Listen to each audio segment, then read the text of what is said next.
Assalamualaikum warahmatullahi wabarakatuh. Selamat pagi teman-teman semuanya. Kita bertemu kembali di mata kuliah Tata Kelola Pemerintahan Perkotaan. Oke, pada pertemuan kali ini saya akan menjelaskan mengenai konsep dan teori tata kelola pemerintahan perkotaan. Kalau sebelumnya mungkin kita sudah banyak berbicara mengenai bagaimana mengenai konsep-konsep tata kelola perkotaan yang ada di Indonesia, tapi pada saat ini saya akan berbicara lebih mengenai apa sih kota menurut teori, terus mengenai bagaimana tata kelola pemerintahan perkotaan yang ada dan selama ini ya. Pertama mungkin nanti akan saya menjelaskan juga mengenai bagaimana perbedaan antara kota dan desa ataupun village, karena di sini ada beberapa hal yang memang perlu saya sampaikan. Nah, kalau kita berbicara mengenai kota, teman-teman semuanya, di sini kita bisa melihat bahwasanya kota di Indonesia itu dibentuk asal muasalnya itu dari kampung atau dari desa yang mengalami perubahan secara alamiah dari fisiknya, sementara yang isinya tetap. Jadi fisik berubah dari yang dulu hanya kampung-kampung ataupun desa-desa berubah menjadi kota metropolitan, tetapi secara keseluruhan isinya itu tetap, yaitu orang-orangnya tetap. Nah, mungkin akan lebih modern orang-orangnya yang ada di kota tersebut pada saat ini ya, ketika kampung ataupun desa sudah menjadi kota. Kita contohkan saja misalkan pada saat ini kita mengalami atau mungkin kita berada di Kecamatan Kasian atau Kecamatan Gamping. Nah, ini adalah salah satu desa yang semi atau semi urban. Jadi desa yang memang sudah mengarah ke kota. Walaupun realnya Gamping ataupun Kasian, desa-desa yang ada di Kasian maupun desa-desa yang ada di Gamping ini bukan berada di kota, tetapi dia sudah mulai mengarah ke semi urban. Kenapa dikatakan semi urban?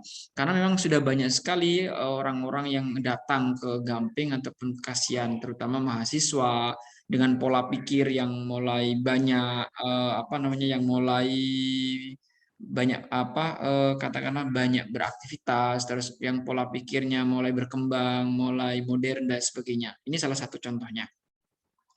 Nah, di sekitar kita juga kita bisa melihat bagaimana secara keseluruhan dari dulu yang sepi menjadi ramai, menjadi mempunyai sumber-sumber ekonomi yang tumbuh di sekitar Kasian ataupun Gamping. Nah, ini salah satu perubahan. Mungkin 5 tahun, 10 tahun, atau mungkin bahkan 30 tahun ke depan, Gampeng ataupun kota ini sudah mempunyai gedung-gedung yang tinggi, tidak menutup kemungkinan itu, karena memang arah pembangunan di DIY juga sekarang mengarahnya adalah mengarah ke barat.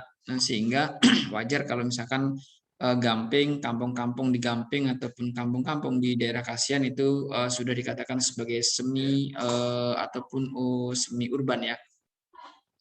Nah, definisi secara administratif suatu kota dianggap kota bila memiliki status berdasarkan administrasi di undang-undang. Nah, kota itu dikatakan sebagai kota Yogyakarta, yaitu kota Jogjanya itu dikatakan sebagai kota karena memang dia sudah tertulis di dalam undang-undang 0 km itu adalah kota Yogyakarta. Wirobrajan itu maksudnya kota Yogyakarta secara administratif. Karena memang ada undang-undang yang mengatur itu. Lalu definisi fungsional, suatu wilayah dianggap kota karena mempunyai interaksi sosial, politik, ekonomi. Nah, Gamping, Kasian ini salah satu interaksi sosial dan ekonominya sangat kuat. Sehingga kemungkinan besar 50 tahun, 30 tahun ke depan kita akan membuat kota, atau mungkin di sini bisa dikatakanlah kota dengan sosial maupun ekonomi yang sangat kuat, sehingga akan menghasilkan berbagai macam hal yang mendukung daerah tersebut menjadi sebuah kota. Nah, lalu kalau kita berbicara mengenai definisi kota amat bervariasi sebenarnya, karena memang kompleksitas orang menyatakan kota itu dari berbagai macam aspek dan dari berbagai macam sudut pandang, sehingga kita tidak bisa sama ratakan maksudnya kota itu seperti ini, enggak. Makanya menurutnya Hopewell, perbedaan ini dipengaruhi oleh pengaruh berbagai macam ilmu pengetahuan. Ilmu pengetahuan itu juga sangat berpengaruh bagaimana kita mendefinisikan sebuah kota. Lalu pengaruh ide-ide dan gambaran mengenai manusia dan masyarakatnya. Lingkungan sosialnya itu juga sangat berpengaruh, terutama untuk mempengaruhi kultur yang ada di daerah tersebut, yang ada di lingkungan tersebut. Lalu pengaruh dari perkembangan kota dan pedesaan. Nah, dari mulai awalnya pedesaan menjadi kota ini juga mempengaruhi. Kenapa dikatakan mempengaruhi? Karena memang lambat laun akan ada perkembangan, baik dari sisi perkembangan pembangunan secara fisik maupun perkembangan secara non fisik, baik itu ekonomi, misalkan SDM-nya, berarti indeks pembangunan manusianya meningkat, nah dan lain sebagainya. Termasuk ketika mulai beralih ke kota atau berpindah dari desa atau kampung ke kota, pola pikir dari masyarakatnya sudah mulai berkembang. Pola pikir dari masyarakatnya sudah berbeda dengan pola pikir dari masyarakat desa. Nah, ini yang kenapa dikatakan oleh Hochfeld bahwasanya kota itu berbeda-beda. Nah, ini salah satu ilustrasi saja. Maksudnya kalau di sini di gambar yang ada padang rumputnya, ini adalah desa. Tapi kalau kota memang digambarkan sebagai kota itu ya kota metropolitan. Nah, kota itu sebenarnya ada berbagai macam ya. Kota kecil, kota besar dan sebagainya. Ada juga yang mengatakan metropolitan dan lain sebagainya. Nah, kalau di desa itu kan memang masih relatif asri, banyak pepohonan dan lain sebagainya.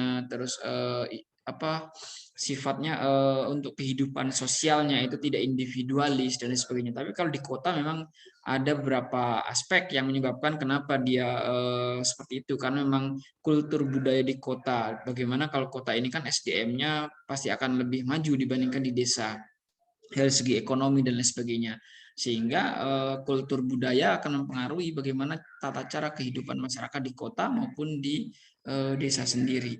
Nah, ini yang menyebabkan kenapa ada perbedaan. Nah, kalau di kota ya kalau kita lihat secara sekilas kota itu yang mempunyai gedung-gedung tinggi, padahal tidak semuanya kota itu mempunyai gedung-gedung tinggi. Ya ada mungkin satu dua. Kalau Jakarta itu sudah namanya bukan lagi kota tapi metropolitan. Hampir setiap ibu kota negara itu ada yang namanya metropolitan.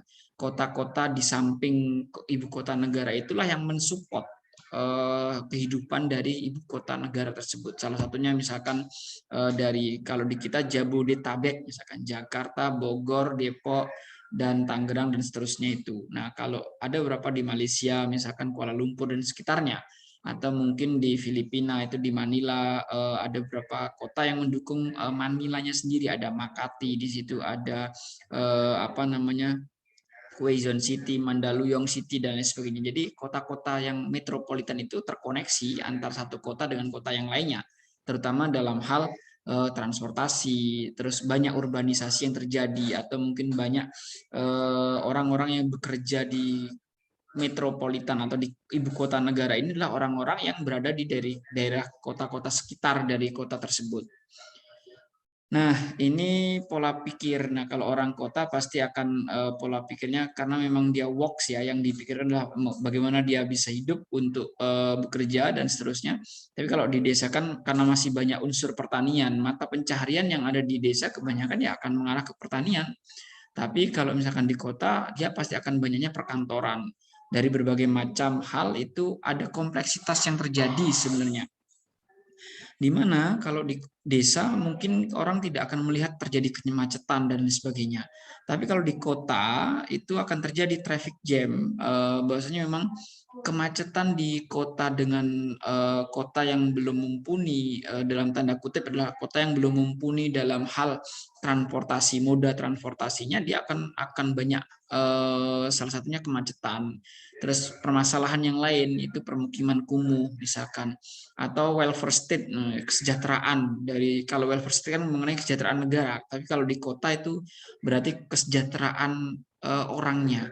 Berarti perbandingan antara kehidupan di kota itu antara yang kaya dengan yang si miskin. Nah, ini akan banyak sekali terjadi di negara-negara. Nah, salah satunya di negara kita juga kita bisa melihat bahwasanya di situ memang apa namanya kesenjangan sosial terutama mengenai welfare atau kesejahteraan itu terjadi karena memang masih ada orang-orang yang bermukim di kawasan permukiman kumuh misalkan, itu banyak terjadi di kota-kota besar ya. Terus karena memang orang itu bukan orang asli Jakarta, akhirnya mungkin dia urban atau mungkin dia dari desa ke kota untuk mencari mata pencaharian dan lain sebagainya.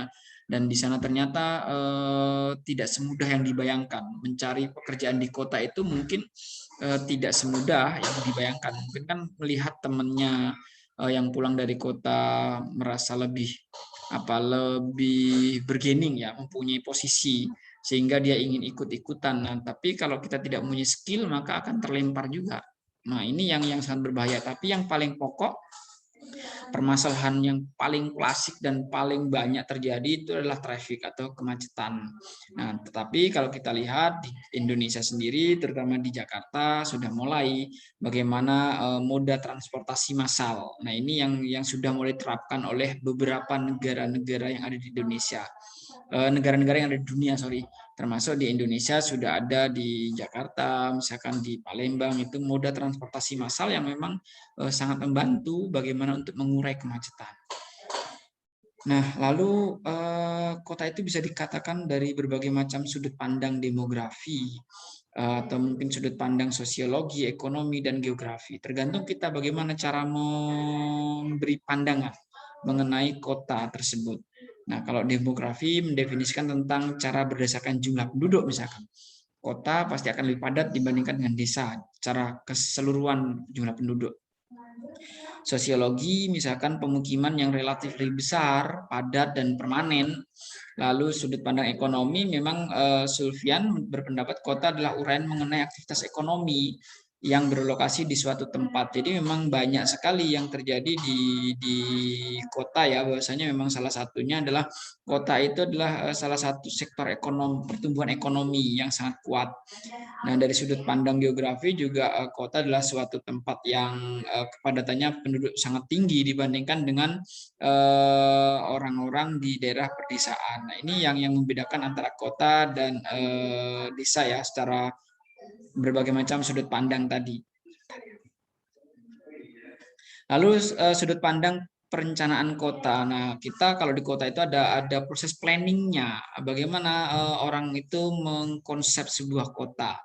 Nah, kota adalah merupakan suatu konsentrasi orang dalam suatu kawasan geografis, karena memang hampir kalau kita pergi ke setiap daerah yang ada di Indonesia atau ibu kota provinsi, itu pasti punya konsep perencanaan yang matang di setiap kotanya. Misalkan dari sudut pandang administrasi, ya kota merupakan suatu kesatuan yang biasa karakternya didominasi oleh karakter kota, di mana sebagian menyebut kota dari sudut pandang administrasi itu adalah sebagai aturan yang diatur di dalam sebuah negara.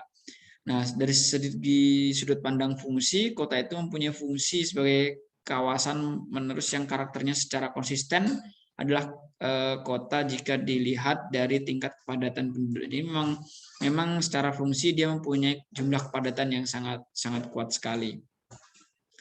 Nah, fungsi kota itu ada 1, 2, 3, 4, 5, 6 ya, sebagai tempat kerja ya, terkait dengan pusat industri, karena memang pusat ekonomi itu banyak sekali terjadi di kota, karena memang industri-industri itu berada di kota. Terus tempat tinggal ya, pusat perdagangan itu yang paling banyak terjadi di kota-kota besar.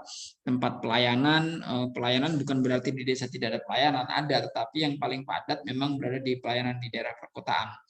Lalu tempat transit atau tempat singgah sementara ketika orang akan bepergian ke daerah tertentu atau ke kota tertentu. Nah, yang paling krusial memang kota itu sebagai tempat investasi, karena salah satunya adalah kota sebagai tempat ekonomi tadi. Selain itu juga sebagai arena politik. Nah, ibu kota itu sering sekali menjadi sebuah arena politik, baik itu di negara-negara berkembang seperti negara kita ataupun negara-negara maju. Mengapa kota itu dipelajari?